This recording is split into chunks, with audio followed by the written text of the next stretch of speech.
O ministro Gilmar Mendes declarou que não há desconforto entre os membros da corte com a decisão do ministro Moraes de determinar a prisão domiciliar de Jair Bolsonaro. Vamos então com os detalhes do que o decano do STF disse, falando inclusive em apoio e confiança dos ministros à decisão de Moraes e à atuação dele, né, Jana? Conta pra gente, bem-vinda.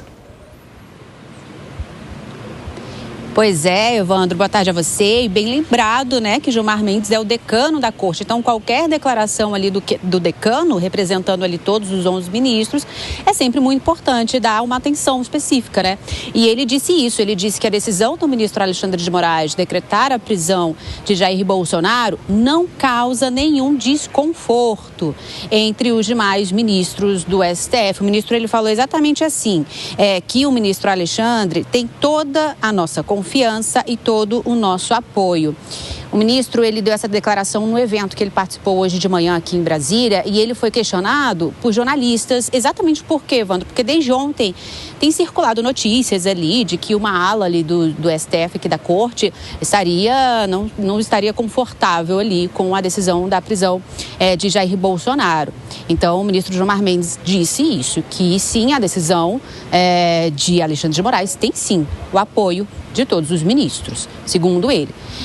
Inclusive, ele também comentou sobre a ação penal do qual ali Jair Bolsonaro é réu, defendendo ali as investigações, né, contra Jair Bolsonaro, os outros aliados dele nessa ação penal. Ele citou ali, inclusive, que dentre os vários indícios ali de materialidade de crime, de provas que foram reunidas até agora, tem, por exemplo, um plano, né, que a gente conhece para assassinar autoridades, né, na época ali no final de 2022, no caso Lula, Geraldo Alckmin e o ministro Alexandre de Moraes, que na época era o presidente do Tribunal Superior Eleitoral, e ele comentou isso, inclusive, com jornalistas, defendendo essa investigação, essa ação penal para investigar, né, se realmente houve ali essa tentativa de golpe de Estado. A gente vai ouvir agora o que ele disse. A sucessão política é normal, perde-se, ganha-se eleição, vai-se para casa, disputa-se outra eleição. Agora planeja-se a morte do Lula, do ex-presidente Alckmin e do Alexandre de Moraes. E isso acaba de ser reconhecido, confessado pelo general Fernandes. Nós estamos falando de coisas extremamente sérias. Não estamos falando de um passeio no parque. Gilmar Mendes também comentou, Evandro, fez várias críticas ali às sanções dos Estados Unidos ao Brasil, sanções econômicas, né? Porque Donald Trump colocou ali como uma das razões o julgamento de Jair Bolsonaro.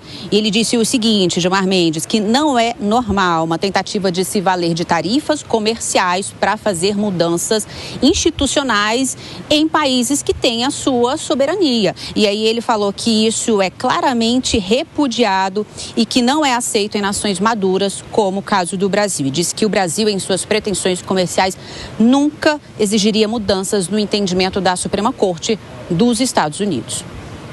Ô, Jana, os ministros também falam que a possibilidade de se acatar um pedido de revogação da prisão de Bolsonaro é quase nula?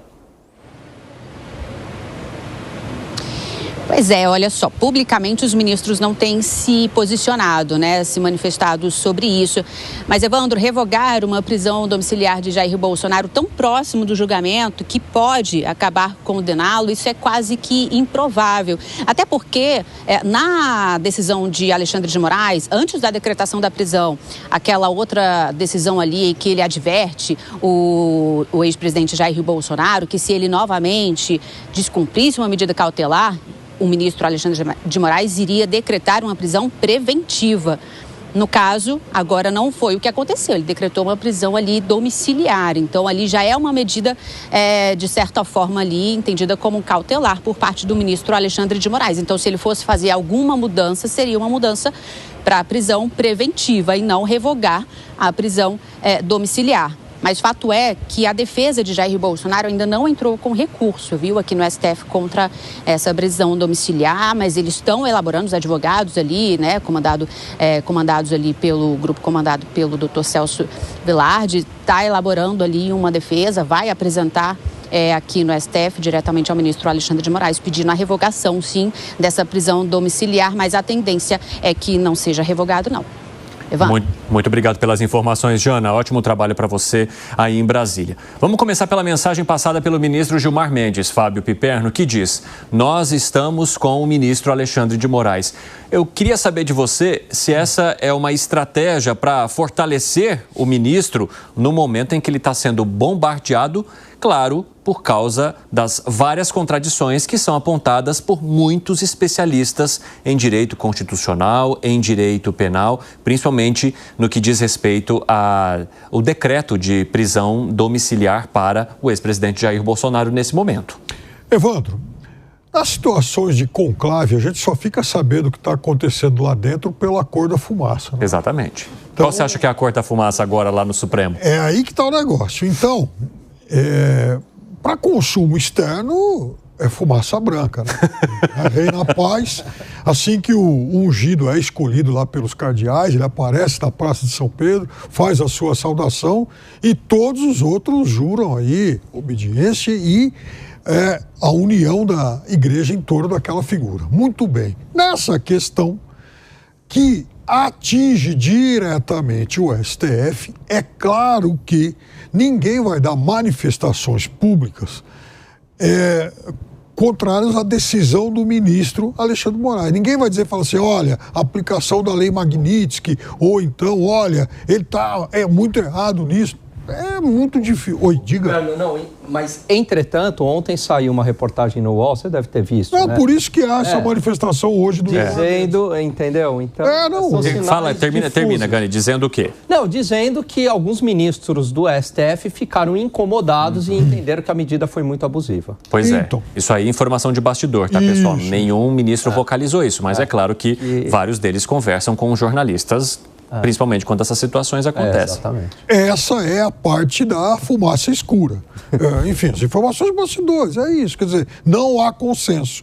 Para mim, isso já é jogo jogado. Duvido que exista consenso nessa questão.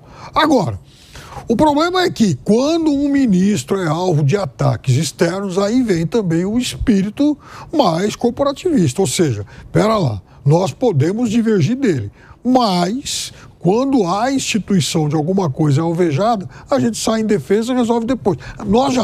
Todos nós já vimos, uma série de questões decididas no STF por 6-5, o que apontava uma flagrante divisão na Suprema Corte. E eu tenho certeza que a questão do julgamento do presidente Bolsonaro e dos outros envolvidos não vai ser definida de forma consensual. Mas, no que diz respeito ao que eles interpretam como ataque à integridade da Suprema Corte, aí é natural que todos saiam em defesa. Agora, tem uma questão que me chama muita atenção nessa história e não tem a ver com a fala especificamente do ministro Gilmar Mendes, Bruno Musa, mas com o fato de haver a necessidade de se defender publicamente uma decisão da Suprema Corte. Se há essa necessidade, o que nessa decisão provoca tantos questionamentos, a ponto dos ministros terem que sair em defesa, a ponto dos ministros terem que dar a cara mais uma vez numa corte que já é bastante criticada aqui no Brasil por aparecer demais em vez de trabalhar no silêncio necessário. Pois é, vamos lá, nesse ponto eu concordo integralmente com o Piperno. A fumaça branca, ela é da janela para fora ou da casa para fora. E o Piperno sabe muito bem que ele comenta esportes. Quando um time também está rachado, eles tentam manter isso dentro de casa e não fora, né? Até estratégia, isso acontece nas empresas, acontece em família, é super normal, é super compreensível isso.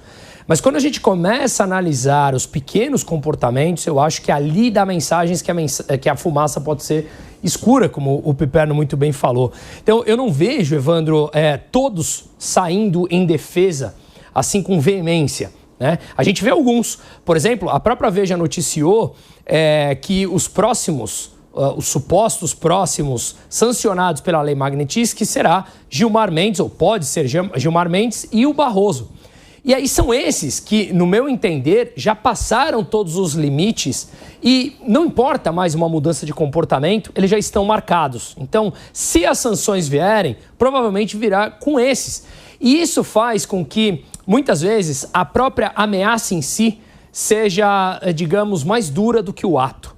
porque você já faz com que os outros ali à sua volta podem não sair em defesa, mas ficam quietos. A gente viu, por exemplo, um voto contrário do Fux há pouco tempo, nos 46 minutos do segundo tempo. Nós vimos um jantar onde 6 ministros compareceram e as notícias mostraram que Fachin foi um tanto quanto contrariado, porque ele será o novo presidente da corte. Aqueles que assinaram a carta defendendo Alexandre de Moraes, me corrijam aqui, acho que foram 4 ou 5 ministros. Então, o que nós vemos é que me parece que a fumaça está começando a sair do branco para o preto. Ela está ali no meio termo. Claramente não há uma unanimidade. E, de novo, não é necessário ter unanimidade. As pessoas pensam diferente. Mas o que fica claro, na minha opinião, é que aqueles que passaram ou excederam o limite de toda e qualquer regra são um já sancionado e os outros 2 que a própria Veja já vem colocando como os próximos. Fala, Zé Maria Trindade.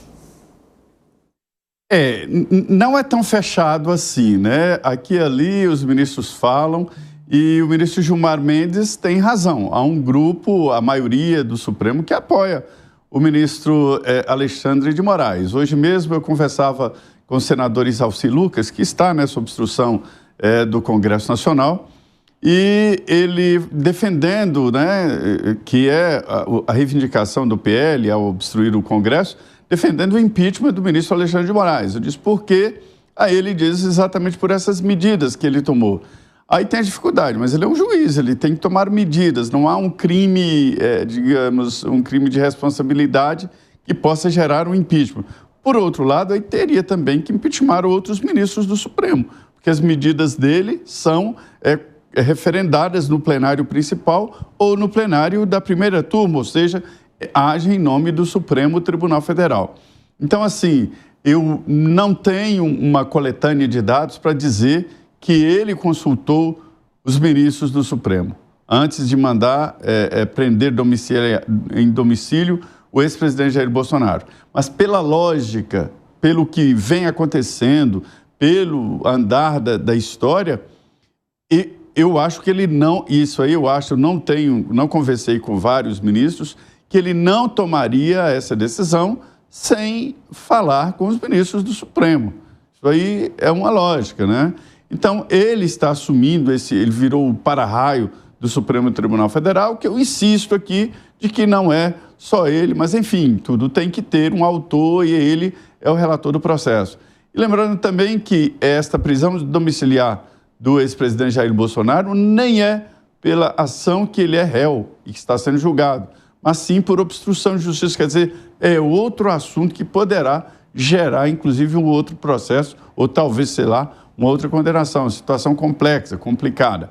Então, assim, os ministros do Supremo não são mais esse conclave, essa caixa fechada como antigamente, que só falava nos autos.